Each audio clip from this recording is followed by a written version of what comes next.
gaafateera. Ani jaalalleen koo yeroo na dawwalee fi xinnoo turii na dawwali jetti. Achumaan immoo wayi deebisee si dawwala jetti osoo na dawwaliin achuma.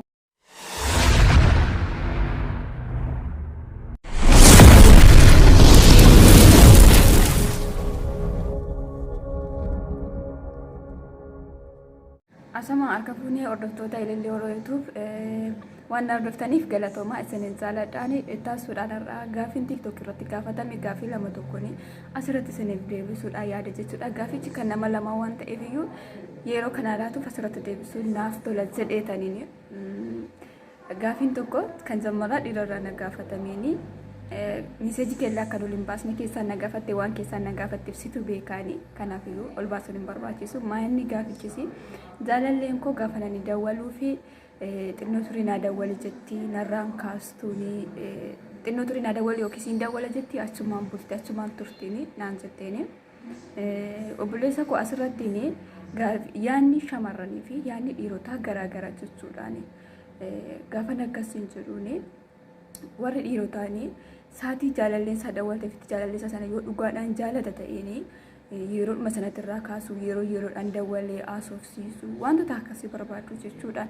Warreen shamarranii immoo nama dhugaadhaan jaalatan tokko nama jireenya isaanii boruudhaaf karoorfatan tokko isaanis dhugaadhaan jaalatuu fi jireenya boruutiif karoorfatu jireenya boruu jiraachuu barbaadu yoo ta'eeni baay'ee fattanuu barbaadu. Kan isaan fattanis yeroo ni dawwalittiin bilbila irraa kaasuu dhiisu agamin akka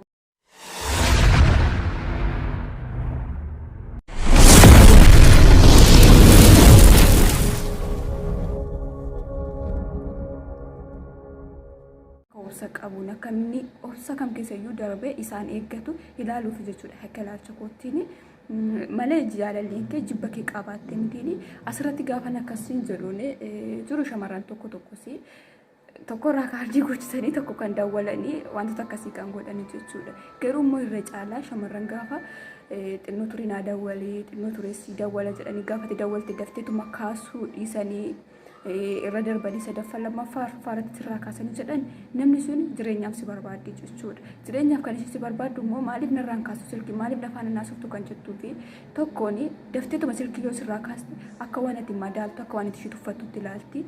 Lammaffaa immoo ofii ishiitiif illee jireenya ishii boruu keessatti hagama ta'usa qabaatte waan hunda keessa dabarsiteeni waan hundayyuu dandeessee ishii faana jiraachuudhaaf murteessitee jirtuuni. Si madaalti jechuudhaani. Egaa shamarranii karaa baay'eedhaas si madaaluun tokko keessa kanaadhaani akkasumatti fuudha malee jaalalleen kee jibba kee qabaattee miti kan silkii keessarraa kaasuu dhiistu akka ilaalcha kootti jechuudhaani. Jibba kee qabaatteet immoo yoo ta'eeni wantoota garaagaraadhaan irra ga'uu dandeessaanii silkii biraadhaan dawwaluu fi akkasisin jedhaanii. Ani akka kootti deebii kanatti deebii ta'aaf jedheetanii yaada jechuudha. Obboleettii koo shamarran immoo jaalalleen koo silkii narraan kaasu yoo nan dawwaleefis immoo kaasee ka'ee xinnoo tureessii dawwala jedha achuma silkii isaa cufatee ollaan irraa bahee rafaa jette. Saatii kana saadati dawwaltuu sanayyuu eecuuf dawwalte immoo siin jedhaati silkii sanayyuu sirraa kaasee xinnoo tureessii dawwala siin jedha jechuudha. Dhiironni kenna isaanii keessatti dhuguma si jaalannaan ati dawwaltee fi mitiini daqiiqa si dawwalan keessatti irraa kaasanii to daqiiqa si taasisaniini baay'ee isaaniitti tolaa jechuudha. Dhiirri tokko onlaayinii galee tosin jaaladha jaalallee keeti jedhu onlaayinii irratti jiru homaa tosin dubbisiin yoo ati dawwaltee fi xinnoo tureessii dawwalaa jedhe sababoota garaagaraa dhiyeesse taanaan namni sun siin jaalatuuni namni sun jireenya kee boruutiif siif hin ta'uuni. Namoonni tokko gaafii kana gaafa gaafataman osuma beekanu namni kuni wantoota baay'ee waliin dabarseera ani jireenya namaa diiggachuuf maaf sababa ta'anii osuma jedhanii dhugaan jiru irra shaffananii irra dhossaniiti lakkee si jaalataa sababa garaagaraatiif ta'uu danda'a jedhanii siif deebisuu danda'u. Dhiirri tokko gaafa dawwaltuuf xinnoo tureessii dawwala jedhee silkii sirratti cufate taanaan deebisee siin dawwalle taanaan onlaayinii galee siin dubbisne taanaan siin jaalatuun jechuudha. Ati iyyuu gaafa dawwaltuuf is jecha baay'ee bakka keessatti ulfaachaa of dabbaraa kan sirraa kaasee daqiiqa sanaaf iyyuu deebisanii siif laatudha jechuudha. Kanaafuu yeroo keenya gubee nuti shamarran keenya keessatti namoota nu jaalatan osoo hin ta'in namoota nu jibban faanaanii boo'u namoota nu jibban itti rarra'uudha kan nuti filannu maaliif akka ta'e hin beeku jechuudha. Garuu immoo shamarran nama jibbitu nama si jaalatu siif fa'i. Maaliif jennaan shamarri tokko jireenya keessa galaan hin mo'atamti jaalalaanis hin guutamti jechuudha. Garuu dhiira si hin jaalanne faana osoo maal gooteef wajjin hin jiraatte yoomiyyuu honnee isaa kan kee gochuu hin dandeessu. Qaamumaan si faana jiraata honnee isaa biratti kan biraa kun hin uffataan. Kanaafiyyuu jireenya kee keessatti immoo ati isa har'aa osoo hin ta'in waasitti har'a dhaga'amu osoo hin ta'in jireenya keessa boruuni namni ati jireenya wajjin dhaabbachuudha yaadduun bakka rakkina dhiphina maal keessa na wajjin dabarsuu danda'a. Hagam na jaalata namni kun lafa nagaa qabu lafa malkii qabu isaatti na jaalatamu darbee yoo rakkinni kamiyyuu narra ga'e rakkina kamiyyuu narraa qolachuudhaaf qophiidha namni kun jettee of qopheessuu qabda jechuudha. Sunitoo ta'ee jiru. Nama kanaani osuma akkasitti jaalattu osuma wal jaalattu nama kanaan miidhamte yoo ta'eeni kuftee achumatti nafiini jechuudha. Kuftee achumatti nafiin achuma hin ciisin tattaafadhu ka'ee nama sana dagadhu of keessaa haqi jechuudha. Namoonni tokko tokko dagachuu hin danda'u baay'een jaaladhaaf maaliif waan ta'eedhaaf namni sun ikkoo rakkina sirraa baasee giddiitu sirraa baasee du'a sirraa adda baasee osoo hin ta'in kan si caaltu filateeti. Kan onni isaa boojitti filateetiin kan sirraa deema. Kanaafiyyuu ati jireenya mataa keetii qopheeffadhu jiraadhu dagadhu jechuudha. Kanuma deebii ta'a jedhetanii zaadaan obboleessa koosisii obboleettii koosisii keessattuu warreen shamarranii dhiirri silkinarraan kaasu yoodhaan immoo hani dawwalee filaxinoo tureessii dawwala jedha achumaan afaanii warreen jettanii kuni maal akka ta'e iyyuu naaf hin galu jechuudha. Isiniyyuu sammuu maal tokko lama bakka dawwaltanii fi jaalala isinirraa hin badiini.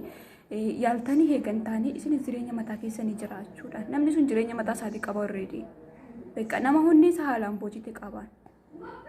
Kanaafiyyuu jireenya keessan irratti qumaaran taphatina isiniin jechuudhaan jaaladha. Waan darbe keessattis immoo kuffittanii achuma keessa hin gangalatina. Waan darbe irraa nama baratu malee waan darbe nama yaadatee bu'aa afuuf hin godhina jechuudha. Keessaayyuu shamarran jechuudha. Cimtuu ta'uu qabduuni. Nama baay'ee cimtuu nama waa hundayyuu qolatee bira darbu ta'uu qabdu jechuudha. Shamarran kennuma ishii keessattiyyuu cimtuu ta'uudha qabdi.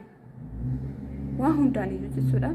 Kan mana isiniin jedha. Warra dhiiraa immoo jaalalleen kun aan dawwaltu yoo nan dawwaleef narraan kaaftu sababoota dhiyeessiti warreen jettani jaalalleen keessuun jireenya boruu si faana dhaabbachuudha kan ishiin hawwii qabdu.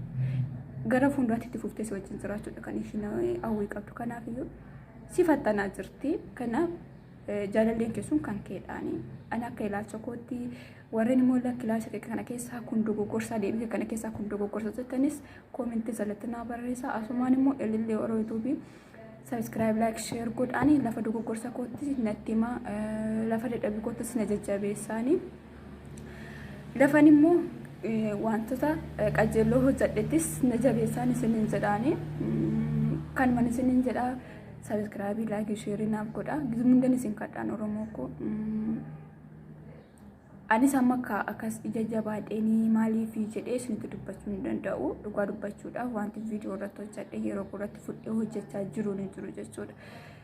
Gara fuulduraatti immoo viidiyoowwan babbareedaa kanatti isin hojjedhu abdiin qabaanii warreen illee bifa walaloo xinnoo tokko hojjennaan TikTok irratti kanaan fuuldura jaalallee kootiif naa hojjedhu harmee kootiif naa hojjedhu jettanillee haala mijeeffadhee isiniif hin hojjedha rakkoon qabuuni.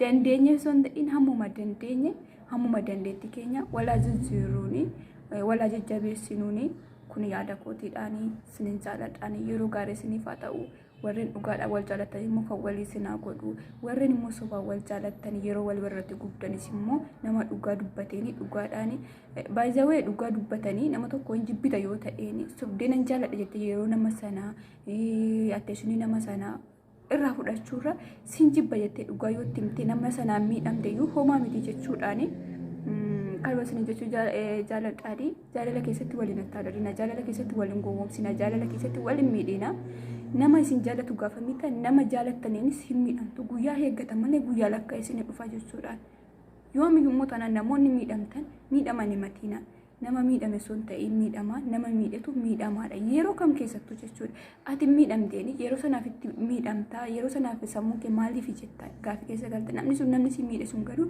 osoo atonni qulqulluu hin jaalattuuni osoo hateeni karooraa fi jireenya bultii boru wajjin karoorsitu namni sun kan si walii filatee deeme si miidhe deeme yoo ta'e nama sana yeroo hunda sammuu isaa keessa deddeebitee gaafiitti taataani jechuudha.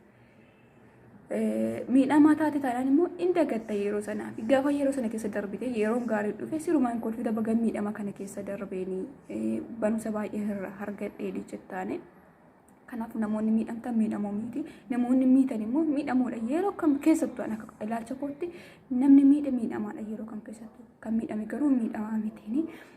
Kalma sinin jedhaa sinitti haa tolu guyyaa gaarii yoo sinitti tole yaada naa barreessaa koomentiin naaf kennaa laayikii sabiskiraayibis illee naa godhaanii guyyaa gaarii siniif haa ta'u mara keessa.